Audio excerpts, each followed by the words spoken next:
యువతరంలో ఆధ్యాత్మిక చింతన అలాగే సనాతన ధర్మం గురించి విస్తృతంగా ప్రచారం చేసేందుకు తిరుమల తిరుపతి దేవస్థానం ఒక కొత్త కార్యక్రమానికైతే తెరలేపింది.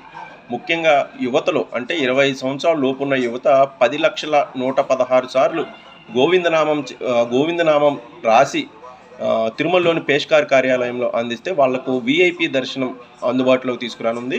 దీనికి సంబంధించి కోటి నామాలు రాస్తే కనుక రాసిన వారితో పాటు అలాగే వారి కుటుంబ సభ్యులకు కూడా వీఐపీ ప్రత్యేక దర్శనం అయితే లభించనుంది.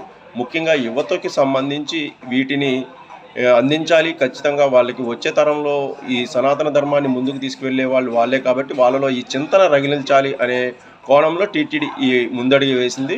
దీనికి సంబంధించిన పుస్తకాలు టీటీడీకి సంబంధించిన సమాచార కేంద్రాల్లో లభ్యమవుతాయి. ఈ కోటి నామాలు రాయడానికి సుమారుగా 3 ఏళ్ళు పడుతుందని అయితే టీటీడీ అంచనా వేస్తోంది. దీనికి సంబంధించి కర్ణాటకకు సంబంధించిన ఒక విద్యార్థి మొదటగా ఈ నామాలు రాశారు.